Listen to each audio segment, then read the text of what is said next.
vigente a partir del 3 de abril de 2013. Les voy a leer qué dice la tesis. De los artículos 3 y 80 de la Ley de Amparo, se desprende que por regla general solo se autoriza la presentación de promociones por escrito, y si bien las partes tienen la opción de enviarlas por vía electrónica, puesto que se trata de un medio en que la captura de información permite corroborar su contenido y origen. Sin embargo, en el caso del telégrafo, el envío de datos se lleva a cabo con señales eléctricas que transmiten un mensaje codificado que es interpretado por la parte receptora. Tales condiciones imposibilitan verificar con certeza la identidad del remitente, aunado a que no existe manera de transferir algún signo de la expresión de la voluntad, como es la rúbrica o la firma electrónica. Por ende, deben desecharse los oficios de la autoridad responsable remitidos por telégrafo, ya que no corresponde a una de las formas que permite la normatividad de la materia.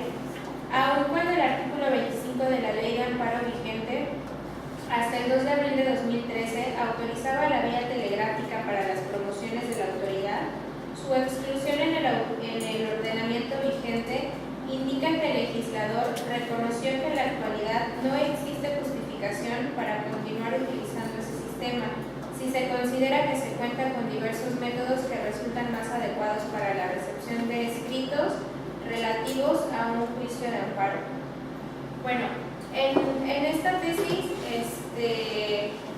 ahorita ya el artículo 3 ya de la nueva reforma de la Ley de Amparo hace mucho énfasis en que las promociones deben de presentarse por escrito. Entre otras cosas dice que, bueno, para los promoventes o las partes es optativo presentarlo de manera escrito o de manera electrónica, pero siempre debe cumplir con las formalidades y sobre todo, como nos dice la tesis, la expresión de la voluntad.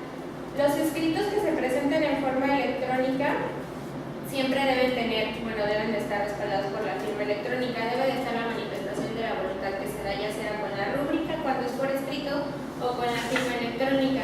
Y en este caso, bueno, la tesis, como nos dice, son signos codificados que uno entiende, que la parte que va a recibir el mensaje, bueno, lo interpreta y no es literalidad, ¿no? O sea, tal cual textualmente lo está diciendo.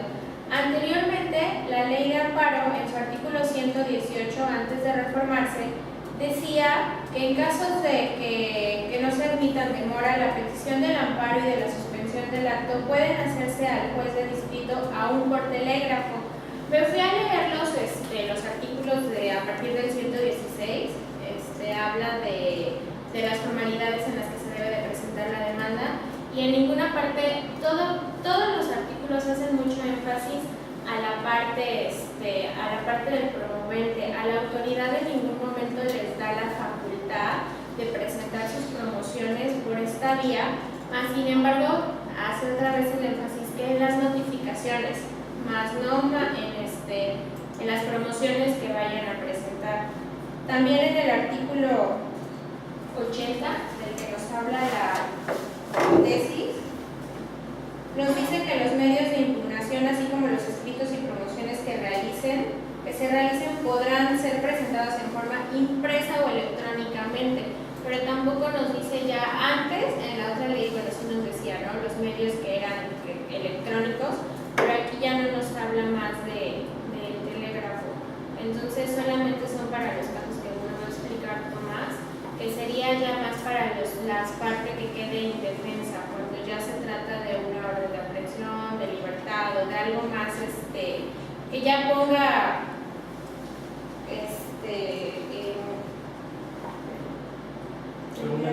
en el artículo 3 que nos dice que el amparo se puede promover por telégrafo en términos del artículo 15 de esta ley, que ya nos habla más de los grupos vulnerables, de personas que ya no tienen acceso a algún otro medio electrónico por el cual pudieran presentarlo, pero a la autoridad en ningún momento le da esa facultad.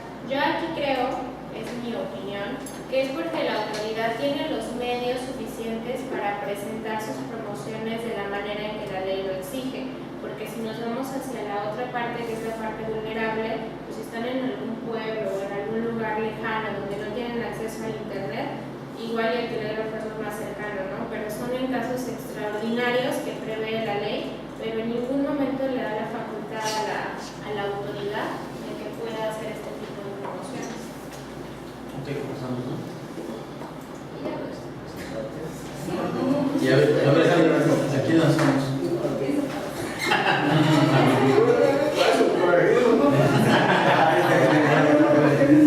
Una que no se merece.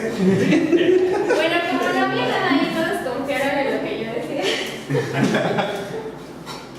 Listo. ¿De qué colegiado Es de tribunales colegiados de circuito, es fiscalizada, es un incidente de suspensión. Es del primero que tiene iniciativa de primer En síntesis, lo tuyo fue que las autoridades responsables no pueden presentar promociones por telégrafo, ¿no? Que antes se les permitía. Antes sí se les permitía, pero ahora no. Porque estuve leyendo la ley de amparo de la comparada y sí, o sea, sí dice en muchos puntos se refiere al telégrafo, pero aún así, en la que ya está derogada, también habla solamente de los particulares, o sea, les da ese beneficio a los particulares, más nunca se los da a la autoridad. Porque antes lo que utilizaba más la autoridad era para los informes previos, más que para los justificados. A ver, ya comenzamos, ¿no? Porque ya los tengo aquí. Sí, Si me permiten, por favor. ¿Qué tal? Buenas tardes, ¿sí me oyen? Bueno, mis estimados colegas y amigos, por favor, si me escriben por ahí, porque al parecer no tenemos video, está fallando. Si me comentan cómo andamos, ni audio. ¿Qué tienen? Manda un telegráfico. Sí. Micrófono y cámara. Aquí se aplica el telegráfico. Bueno, nada más un comentario. Aquí en el circuito, precisamente la semana pasada, yo tengo unos asuntos del amparo contra las reformas fiscales. Los informes de la Cámara de Senadores, si mal no recuerdo, lo mandaron vía telegráfica. Entonces, casualmente el MP nunca hace pedimentos. En este caso concreto hizo el pedimento señalando de que el informe que habían mandado vía telegráfico no lo debieron haber aceptado porque ya cambió la nueva ley de amparo. Si mal no recuerdo, el juzgado segundo dijo o interpretó que la cuestión electrónica, como la ley no distingue, debe entenderse de que incluye la parte telegráfica y le dio para atrás al pedimento del Ministerio Público. Es el único caso que he visto, honestamente, y casualmente me tocó revisarlo la semana pasada. Es un criterio de aquí. O sea, que estaba beneficiando el pedimento del Sí. Ministerio Público, ¿no? Sí, te estaba diciendo tu autoridad no debiste haber mandado tus informes vía telegráfica, porque ya Se lo cambió. dijiste al MP, ¿no? Oye, bueno, sí, no, atrás. Entonces, ¿cómo es los criterios, no? Todo tuyo, Tomás.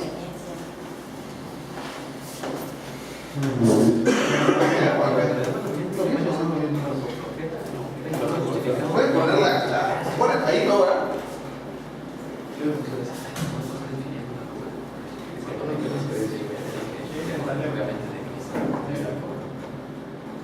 Sí.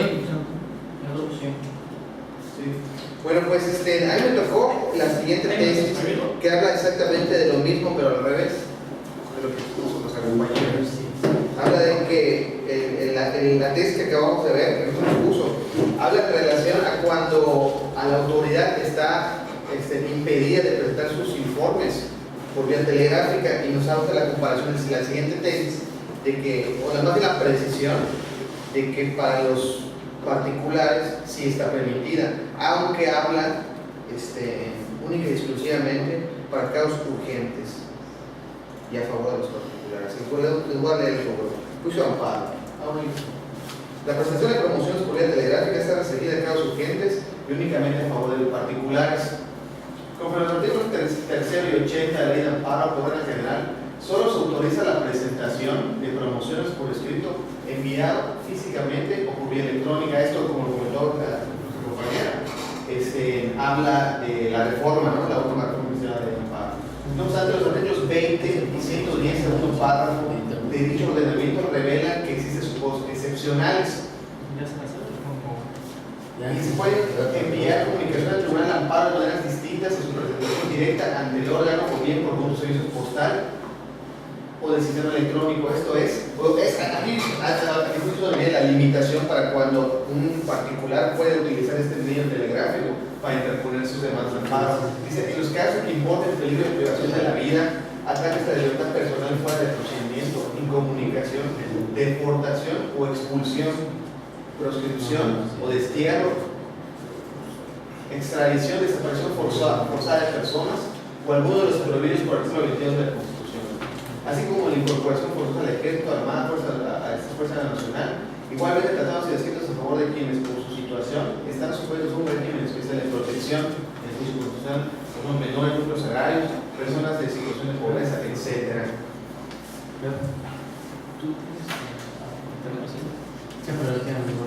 Y aquí es donde hay la última parte esta de la tesis, nos dice por ende, dado que son asuntos urgentes o excepcionales en los cuales se requieren mayores beneficios para las personas de derecho privado que están involucradas en la controversia, así como sucesos en las que por la gravedad de este controvertido resulta lógico que deban obviarse algunas de las formalidades que prevé la ley, porque incluso pueden las partes no tener acceso a oficinas postales y medios electrónicos, se concluye que la vía telegráfica se autoriza excepcionalmente. Creo que la particularidad de esa tesis, que es la manera excepcional de autorizar y solo a favor de particulares. Eso quiere decir cuando se cumplen esos requisitos de los que nos habla el artículo 20 y 110 de la ley de amparo, que son en peligro de la privación de la vida, ataques a la libertad personal, en comunicación de corrupción o expulsión.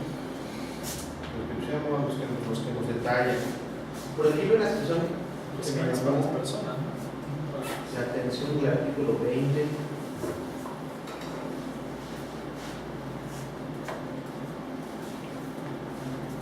Porque nos habla, el artículo 20 de la ley de amparo nos habla de precisamente esta limitación cuando se trata de la excepcionalidad para interponer el amparo por vía telegráfica. Porque nos dice que en estos casos, cualquier hora será hábil para tramitar el incidente de suspensión y dictar las providencias urgentes a fin de que se cumpla la resolución a que se haya conseguido. Eso quiere decir que, a mi juicio, yo creo que tratará de dar un elemento de alerta dentro del procedimiento en el juicio de amparo, en el cual al recibir este telegrama por una situación que cumpla con esos requisitos de excepcionalidad, deberá darse mayor trámite, porque es que en cualquier momento, o sea, ¿no? Tú vas a las 2 de la mañana, 3 de la mañana, y si hay una situación de peligro, se pueden enviar inmediatamente, y en ese momento tienen que estarse conociendo y dar la mayor agilidad posible, ¿no? Si el telégrafo está abierto a esa hora. Claro. Ese es otro problema, ¿no? Sí. Y pues bueno, a final de cuentas esta tesis nos habla de eso precisamente, que nos especifica y nos aclara cuándo va a ser posible la utilización del telegrama para la impulsión de amparo, y lo que nos limita, o sea, no es tan abierto cuando nos ocurra utilizar el término del amparo por cuestiones exactamente de término, por cuestiones de que por aquí me quedo cerca, sino porque tiene que haber una excepcionalidad en relación a las limitantes o requisitos para poderlo utilizar por esa vía, ¿no? En cuanto a la naturaleza de los actos y además en cuanto a la calidad de ciertas personas, ¿no? Exactamente. En la naturaleza creo que a todo el mundo se lo da, pero luego hay ciertas calidades también que te limitan. Entonces, en concreto, lo que vio Adriana y lo que viste tú es que para la autoridad nada, aunque aquí en Cancún nos comenta Luis que no se respeta. ¿Sí? En el segundo, y para los particulares casi en todos los casos, con las excepciones que te dicen, por la naturaleza de determinados actos y ciertas calidades de personas, nada más que en materia fiscal, esto la verdad es que nos sale sobrando porque es más para cuestión penal. Sí, más para cuestiones penales, pero está bien tomado en cuenta. Charlie Rubio.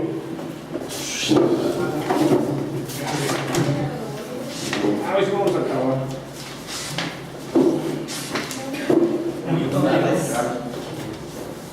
Me toca hablar de una tesis. Esta se denomina información reservada, criterio de ponderación aplicable en juicio de amparo indirecto para respetar y preservar la remitida en el informe justificado con esa clasificación que comprende los actos reclamados que desconoce el quejoso y proteger y garantizar el derecho a la tutela judicial. Aquí esta tesis va a hablar de cómo ponderar el criterio que debe de prevalecer en el sentido de ponderar qué es más importante, si en dos derechos fundamentales, ¿no? Si el derecho el derecho de legalidad por un lado, o el derecho de la privacidad por otro lado, ¿no? En particular, y dice: al suscitarse en el juicio de amparo indirecto un conflicto entre los derechos fundamentales previstos, por una parte en los artículos 14 de defensa y 17 de tutela judicial efectiva, y por otra parte en el diverso sexto, la información reservada o confidencial, con relación con el 16, los derechos patrimoniales que culminan a clasificar la información secreta. Dice: todos los anteriores de la Constitución Política de los Estados Unidos Mexicanos deben ponderar a través de lo que se conoce como prueba de daño o interés público, evaluar y determinar qué información reservada, concreta y específica es preciso desclasificar o develar para hacer funcionales los principios de pugna, con el propósito de obtener una versión pública para la parte interesada. Consecuentemente, de las constancias que se acompañan al informe justificado, se observe que la información remitida, clasificada como reservada, comprende los actos reclamados que desconoce el quejoso, con independencia de esa clasificación efectuada por la autoridad responsable, que el juzgador debe respetar y preservar.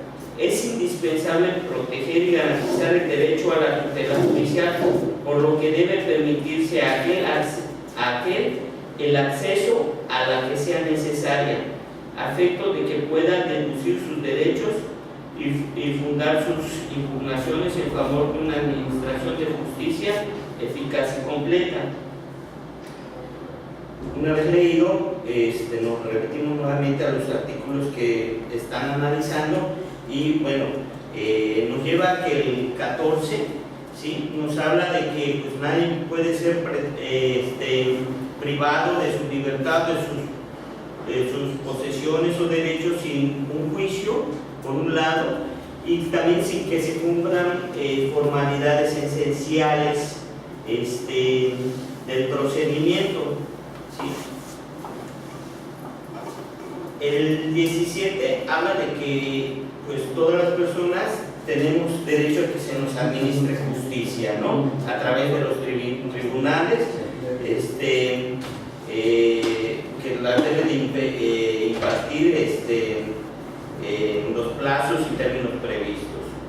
Habla entonces de que pues, todos tienen derecho a que, para que pueda ser sujeto a un proceso, pues deben de llevarse todos los lineamientos que la ley establece o que la ley de la materia establezca, ¿no? Por otro lado, habla también, que es la parte que se antepone, que dice que, bueno, todas las personas, dice: la manifestación de las ideas no será objeto de el sexto, la manifestación de las ideas no será objeto de ninguna inquisición judicial administrativa, sino en caso de que se ataque a la moral, los derechos de personas o por algunos de ellos, ¿sí? Dice: para el ejercicio del derecho al acceso a la información, la Federación de los Estados y el Instituto se me movió aquí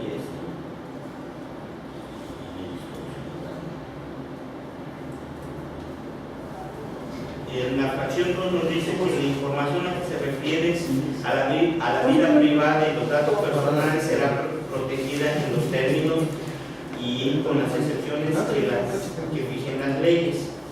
también el diseño dice que nadie puede ser molestado en su persona, en su familia o en su domicilio. Entonces, esta tesis viene a pugnar cuando existen controversias, como en este caso, que hay una ley que limita la información, pero que un quejoso o que una persona que está siendo afectada solicita esa información, entonces que se le ha negado. Entonces, bueno, el amparo resuelve de que se le tiene que dar la información necesaria, toda la información necesaria, y que no es suficiente que se justifique no dar la información porque hay una ley que contempla esa privacidad de la información, ¿no? En pocas palabras, ¿no? Y bueno, la sentencia sale, el amparo sale a favor, porque pues cualquier persona que se siente en una situación de vulnerabilidad porque le niegan información, en el caso de este amparo fue por una empresa de telecomunicaciones, pues puede solicitar y exigir pues que le dé la información necesaria, ¿no? Es una tesis y no es obligatorio del tribunal colegiado. Perfecto, Charlie. Olivia, ¿qué entendiste esa tesis? Ya relájense porque no se apuro, así que pueden descargar. Ya de repente ya todos están muy serios, formales. Bueno, pero está grabando. De todos modos, pero se relajan, no está grabando. Exactamente. Pero después no puedes subir, ¿no? No, subir. Después lo puedes subir, si no. Ya sé que te solo ves un nuevo si empiezas a. Ella también se graba, pero. ¿Cómo lo entendiste, Olivia? Le voy a ser sincera. No lo leíste. Me perdí. Tú, Pedrito, ¿cómo entendiste eso? Para la cuestión donde. A veces para los contadores es un poquito más complicado entender eso, porque los abogados no tienen excusa. Aquí va la parte donde, derivado de un amparo, resulta que hay información que aporta la autoridad en su informe, pero que da la clasificación de reservada, entonces que no sea de pueda difundir con facilidad, pero ahí va a chocar contra la posibilidad que tenga el demandante quejoso de conocer esa información que le sirva para realmente elevar una defensa adecuada de sus intereses. Y es cuando aquí por ejemplo empieza a decir, hay que hacer una ponderación respecto de que si bien hay que privilegiar la parte de la información clasificada o reservada, también tiene que importar mucho el derecho a la tutela efectiva por parte del que está en el juicio. Y entonces tienes que especificar bien, juzgador, qué es la información que tiene esa calidad de reservada y que no le puedes brindar al particular, pero a la vez tienes también que ponderar el interés que tiene el quejoso para poder conocer esos actos y entonces emplear la demanda, una ampliación correcta en el juicio. Así fue lo que se ha determinado. No, es correcto. Entendemos lo que es clasificación, desclasificación, ponderación y conflicto de 3 o 4 derechos fundamentales, ¿no? Es lo que te dice, ok. No es lo mismo que vengas a reclamar un derecho fundamental para que la audiencia, al momento que esté reclamando por la materia, se da un conflicto de varios derechos fundamentales. Entonces aquí, ¿cuál debe prevalecer? O sea, yo creo que en función, el señor viene a quejarse conmigo, o dice que se están violando determinados derechos, pero para llegar a saber si se le violan o no, se requiere de cierta información, y astutamente muchas veces la autoridad manda el informe que dice es información reservada y es clasificada, lo cual implica que no puede darse a conocer. Entonces dices, hasta no te vayas después del distrito, tú, es tu obligación, ¿sí? Desclasificar, o sea, valorar qué información sí te puedes dar, tú desclasificas y das información para que se pueda defender, ¿sí? Esto tiene mucho que ver en materia fiscal. Ahorita estamos hablando de juicio amparo, no les ha tocado cuestiones del tribunal fiscal. Cuando ustedes se enfrenten a verificaciones de origen, que son las que se hacen en materia aduanera, eso es lo primero que hace la autoridad, ¿sí? En la clasificación, desclasificación de información de acuerdo a la ley de transparencia y procesos, hay cierta información reservada, inclusive de acuerdo al código fiscal, creo que hay un artículo que puede ser 60 y tantos por allá, que te dice que hay cierta información que no se puede revelar. La autoridad fiscal, de alguna manera, se cuelga precisamente ese artículo del Código Fiscal para decir que no se puede dar y cuando contesta hasta lo presente sobre cerrado. ¿Sí? ¿Qué sucede? Tú vas, impugnas y dices, oye, desconozco los motivos, porque muchas veces se cuelan en simples requerimientos de la autoridad, que en sentido estricto no debería ser información reservada, porque son requerimientos que le hacen. Vamos a imaginarnos, en una verificación de origen, uno de los procedimientos que tiene la autoridad aduanera es que le requiere, le manda un cuestionario al proveedor extranjero y dice, respóndeme. Si este no responde, manda un segundo cuestionario y la consecuencia de que el proveedor no conteste hace que se desapliquen las preferencias arancelarias y como consecuencia de eso, al desaplicarse las preferencias arancelarias y al no poder constatarse el origen de las mercancías, vienen en contra del importador utilizando esos elementos y le fincan crédito, entonces su mercancía no puede ser considerada original, entonces no aplicaba preferencia arancelaria, vienen las diferencias, vienen cuotas compensatorias. Vas e impugnas y dices, oye, a mí la autoridad nunca me dio a conocer, ¿sí? Que llevó a cabo sus cuestionarios, simple y sencillamente me los menciona en su resolución, pero no me lo acredita. Entonces vas a impugnar y me dejan estar en definición, quiero ver si verdaderamente hizo esos requerimientos, porque es parte de la formalidad que va a soportar o no el crédito que está emitiendo. Entonces, ¿qué hace la autoridad? Te los presenta, pero te los presenta en sobre cerrado y no se trata de una información. La información confidencial es la que te va a proporcionar el proveedor. Si simple y sencillamente no te contestó, no estamos hablando de información confidencial, estamos hablando de actuaciones de la autoridad que no son de las reservadas, o sea, son de las tienes que dar a conocer. Vas a tu magistrado y se lo impugna y dice, no es información reservada, pues les vale y no te dan a conocer. Entonces, ¿con qué voy a ampliar mi demanda? No tengo nada que cambiar. Y así viene la emisión de la sentencia, no te tienes que ir al amparo para que el tribunal. Bueno, lo bueno es que estas cosas te lo resuelve México, pero México te va a decir, oye, si no tienes ampliación de demanda, no tienes conocimiento de violación, tengo que confirmarlas. Pues tienes que llegar al amparo, precisamente para decir, oye, sí, yo te lo requerí, no me lo diste a conocer y manden a responder. Entonces, eso no sé si siga pasando en el tribunal fiscal, pero a mí me ha tocado temas de esos. Entonces, aquí sí estamos hablando de información reservada. En esos casos aduaneros que les comento, ni siquiera es información reservada, y por eso lo he hecho de que la autoridad aduanera lo mencione, así lo considera el tribunal. Y eso es de las cosas que tú le reclamas, porque también siento que el tribunal tendría que tener el criterio de determinar qué es reservado y qué no, porque no basta que yo te lo dé a conocer, o sea, hay que apreciar qué es reservado y qué no, y en este caso, le repito, todo lo que se requiere es que me acredites las actuaciones que efectivamente las realizaste, que no hay información, eso no es información, es una actuación de la autoridad. La información reservada es la que te da un particular y que no puede ser divulgada a discreción, porque tiene ciertas características que la hacen confidencial. Entonces sí tiene cabida, este tema sí puede tener cabida en el ámbito. Sí, claro, a pesar de que esté hablando respecto a este juicio de amparo, nadie debería tomar razonamiento esencial para plantear un juicio fiscal. Definitivamente. Imagínate que los informes justificados dependen de información que se clasifique, que no te pueden dar a conocer, pues, ¿cómo vas a ampliar tu demanda? O sea, ¿cómo se va a descubrir qué es lo que tratan de aquí? Te dicen, no, pondera, eso sí es información reservada, y aún siendo reservada, a ver, tú tienes que desclasificar y darle a conocer lo necesario para que se pueda defender. Es a donde va esto.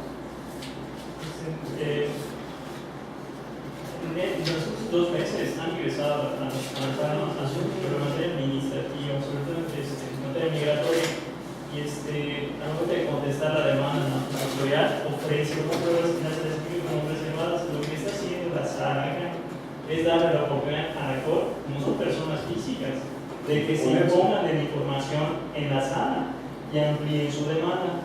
Sí, la controversia ya se ha suscitado porque como son asesorados por sus abogados, y obviamente tienen conocimiento y podría realizar un análisis de la complejidad de la documentación y información reservada, pues a ellos no se les está dando acceso. ¿Sí? Y tampoco se necesita una cámara al demandante para pero no quedan en estado de indefensión en ese caso si no tienen información. Hablan copiar, sí, fotografía. ¿Perdón?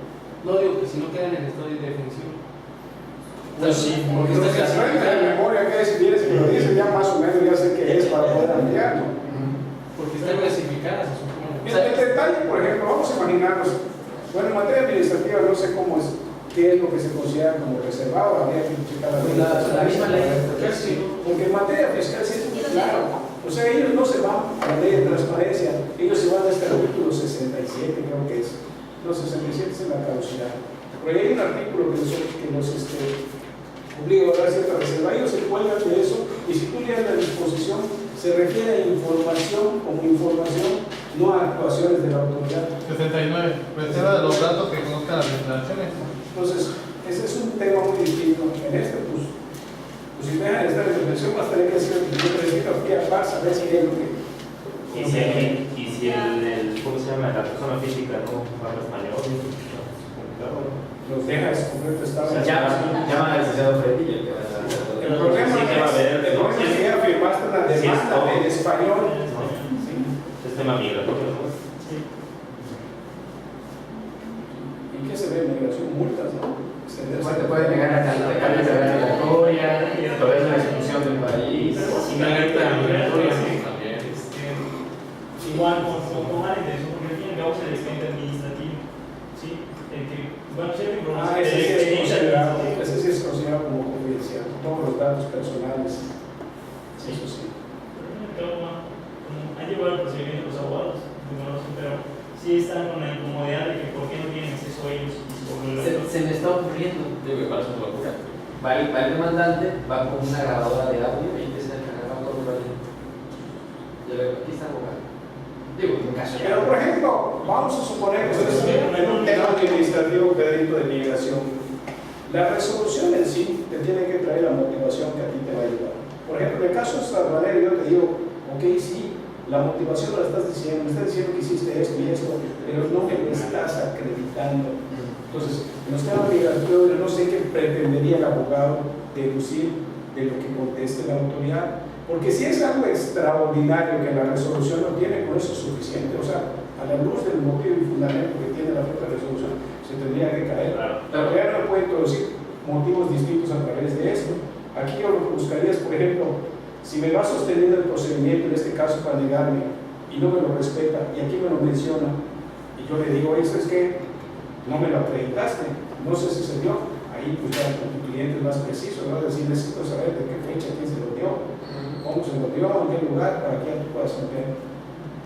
¿Sí? Porque no, tampoco vamos a la cuestión absurda de que vamos totalmente desconociendo, pero en el amparo sí, porque en el amparo muchas veces no sabemos por qué nos están afectando y a veces te presentan informe justificado y te pone información reservada. En el tribunal no creo que es muy difícil, te digo por esas cuestiones pequeños detalles, porque la motivación del acto de eso tiene que venir a la resolución. Pero estoy pensando, como se ha dado quizá en el pago, cuando son cuestiones de secretos industriales, se podría dar derecho de autor, puede ser ahí, esa parte donde hay información de un tercero, ¿no? Donde sí, pero fórmulas y todo. Inclusive en materia fiscal el 46 te habla de que cuando se presente información confidencial de este tipo, ahí la propia autoridad te permite el acceso. Dices, nómbrame a ciertas personas para que tengan acceso a esa información y ya puedes poner a tu abogado. ¿Sí? De hecho, el castigo que ellos tienen por revelar esa información también es objeto de sanción. Sí, se nombran dos personas ahí y también es específico el artículo que dice que no pueden sacar copias. Hablo de cosas muy varias. Así es casi todo los datos personales son protegidos. Bien, sí,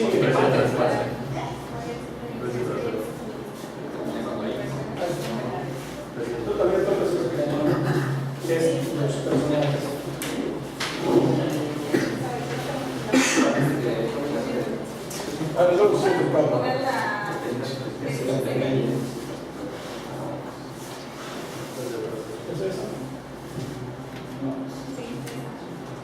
Bueno, la tesis a mí me tocó poner fuerza de información pública gubernamental y el ser espíritu de toda persona, independientemente del cargo público que constituye información personal de carácter confidencial. Esta tesis se refiere más que nada a que todos los expedientes clínicos que contienen datos personales y contienen una persona es identificada e identificable y por lo tanto deben estar protegidos, son datos confidenciales y que teniendo ese carácter la autoridad deben estar protegidos contenidos que no se pueden, no deben ser entregados a ninguna persona física, independientemente de a quién se le solicite, aunque esta persona que sea solicitada tenga un cargo público en el gobierno. Independientemente de eso, debe de negar la entrega de un expediente clínico, ¿sí? Por tratarse de datos personales. De hecho, les voy a leer la tesis. ¿Sí? El expediente clínico de un individuo se refiere al conjunto de documentos escritos, gráficos e imagenológicos o de cualquier otra índole, en los cuales el personal de salud debe hacer los registros, anotaciones y certificaciones correspondientes a su intervención.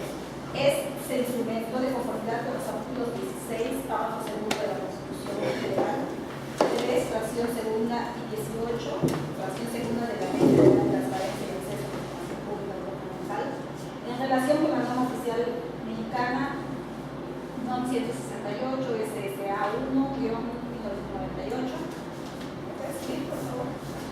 Jorge.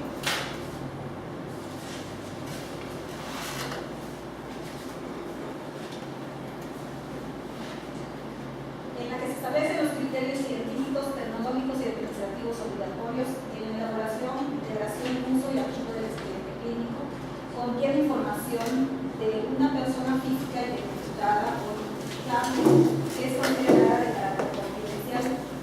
Teniendo ese carácter, la autoridad administrativa, para acatar el mandato de protección de datos personales establecidos en estos preceptos, en el 16, tercero constitucionales, y es el 18 de la Ley Federal de Transparencia y Acceso a la Información Pública. Este artículo más o menos se refiere, dice, ¿qué se entiende? Como información confidencial se considerará, fracción primera, la entregada con tal carácter por los particulares a los sujetos obligados, de conformidad con lo establecido en el artículo 19, y fracción segunda, los datos personales que requieran el consentimiento de los individuos para su distribución o comercialización en los términos de esta ley. Dice, no se considerará confidencial la información que está en los servicios públicos o fuentes de acceso público. Entonces, como estos datos se refieren a un archivo clínico que contiene, entre otros, documentos relativos a su salud, pues son datos, son considerados de carácter confidencial.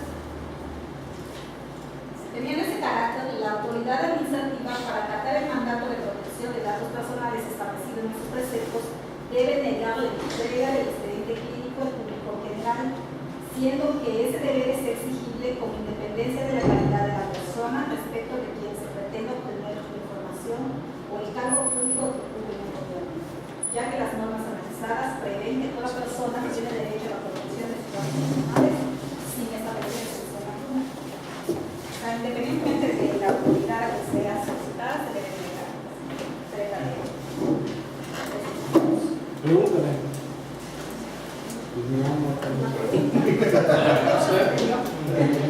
Ahora, de este tema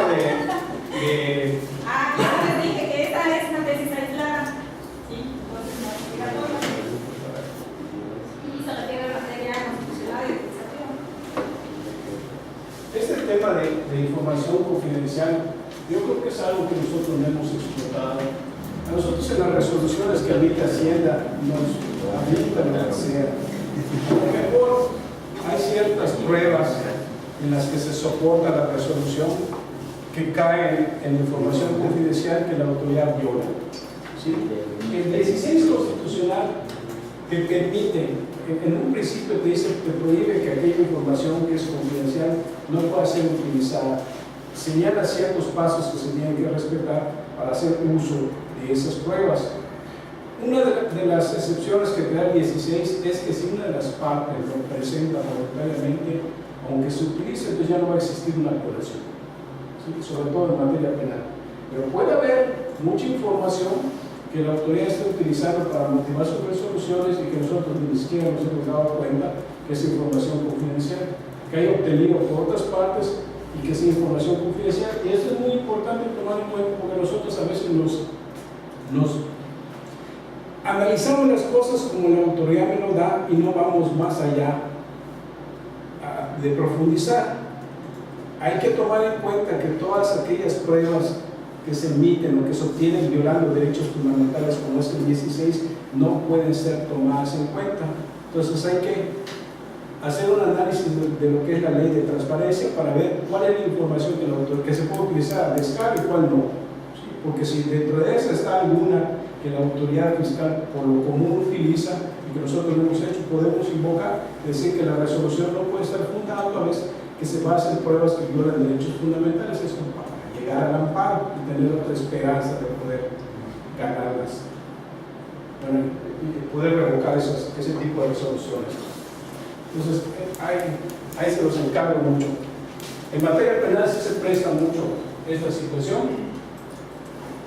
Vamos a imaginarnos que trae esta información, vamos a imaginarnos que las facturas que utilizamos de ingresos son información confidencial.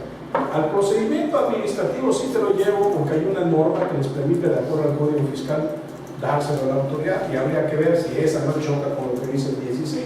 Habría que ver qué es información confidencial. Porque si a mí me requiere algo, bueno, hay que tomar en cuenta que también la información confidencial interviene en dos sujetos. El particular que se lo da a otro particular o a una autoridad y esta que tiene la obligación de clasificar y decir esta te doy y esta no te doy cuál es requerido. Sí, muchas veces, acuérdense de las famosas compulsas. También en el tema de cuando te llegaban las famosas cartas de invitación, que te decían, hemos detectado que tal banco ha informado que tienen cierto depósito, también eso puede clarificar como información confidencial, porque entonces luego se cuelgan, por ejemplo, los informes bancarios para crear decretos, y esto va a venir mucho con la cuestión de las discrepancias fiscales que no tardan en salir. ¿Sí? Habría que ver, porque si es información que es confidencial y la autoridad, sin respetar lo que señala la norma, las utiliza, de ahí nos podemos colgar para poder impugnar y tener un argumento más de defensa. También en los casos, digamos, en IMSS, ellos hacen compulsas con la Hacienda o inclusive con el Estado de Hacienda de Estado para lo que es construcción, las licencias. Entonces ya llegan con los requerimientos a nombre de los propietarios, sin haberse personalizado el domicilio ni nada. Entonces ahí hay tratados, me imagino, hay ciertos acuerdos, pero también podría caer en esa situación. Si la ley lo prohíbe, sí. Aquí la cosa, lo que voy es que hay que utilizar, hay que conocer qué es confidencial y qué no es confidencial, de qué puede disponer la autoridad. Entonces, si vemos una información que siendo confidencial no ha requerido, pues ya estamos viendo que aunque esté motivada la resolución en base a esa información, como es una prueba que se obtuvo en franca contradicción de un derecho fundamental que es el 16, es probable que el amparo pero no lo puedo hacer desde juicio inicial. Pues sí, también como violación del 38, porque no estaría fundado en el amparo. ¿Cómo te lo van a dar? ¿Quién sabe? Pues nada más para que tengan por allá. Puede ser que lo que les estoy comentando de acuerdo a la ley no se dé, pero debe de haber. A lo que voy es que en la medida en que la autoridad se va profesionalizando para afectar, nosotros debemos también estudiar. Por ejemplo, nosotros estamos acostumbrados de que en una revisión de auditoría la autoridad me requiere un chorro de cosas y yo siempre, la norma que dice que presente los libros, documentos, informes que desvirtúen las observaciones. A mí jamás me habla el 46 y el 48, ¿sí? De que yo desvirtúe las observaciones mediante argumentos. ¿Es cierto o no? Porque dice libros, registros que desvirtúen las observaciones de la autoridad. Sin embargo, hay ciertas cosas que no se pueden desvirtuar mediante el libro, registro, que la autoridad los tiene ya, sino porque siempre las observaciones se basan por lo regular en argumentos de la autoridad que se desvirtúan con otros argumentos. Eso lo ha aceptado la autoridad. ¿Sí? Pero también hay hechos que la autoridad te afirma que tú puedes desvirtuar mediante testigos. ¿Cuándo has ofrecido tú un testigo en una revisión? No hay nada que lo prohíba. No te puede decir la autoridad auditora, al menos el recurso de revocación sí, pero ¿se acuerdan que vimos una tesis pasada que respecto a un tema que considera que se trata de una norma inconstitucional, aquella que te limita en cuanto a ofrecimiento de pruebas? Es la única forma que puedes demostrar quién es la ley para que te limite las pruebas, ¿no? Entonces, vamos a suponer, hay muchos hechos, sobre todo lo de las cuestiones de las pagadoras, que en cuanto al horario, en cuanto al patrón, son cosas que tú puedes demostrar mediante testigos, pero nunca los hemos ofrecido. La autoridad no te puede negar esa prueba, no se puede rechazar esa prueba porque ella es quien nos enseña lo que hace ella cuando te va a rechazar un contrato, que es, te lleva al Código Civil, te llega al Código de Procedimientos Civiles y te dice que no hace prueba plena. Ok, como estás utilizando ese capítulo de pruebas que a mi juicio va cuando se trata de un juicio, de un procedimiento jurisdiccional, entonces con mayor razón acéptame la testimonial que ese propio capítulo te permite, ¿no? Porque hay cosas que no hemos explotado, entonces no hay nada que impida que podamos presentar testigos. ¿Podría ser desde la regulación? No, en regulación está prohibido, nada más se podría hacer como tiene que ser en la revisión. No seríamos de la última parcial que en 20 días hay todo. Si hay hechos que se demuestren con testigos, claro. Porque si hay hechos que objetivamente se demuestren, o para corroborar lo que dicen los documentos, porque muchas veces a eso se saben los clásicos préstamos. ¿Sí? Que te dicen, no, yo no tengo la ficha de depósito. Pues la ficha de depósito se le queda a quien deposita. ¿Sí? Entonces no puede estar en mi contabilidad porque precisamente es el documento que la persona que me da el dinero le reclamaría, ¿no? Entonces dicen, no lo tienes, entonces bailas. Les ofrezco como testigo que señora, ¿cuánto me depositó? Pues tales 10. ¿Cuánto? Pues tanto en efectivo. Y a través de quién, a través de mi secretario, pues está la ficha. Esas son cosas que podemos ver. Que no estemos acostumbrados, pues sí lo podemos hacer.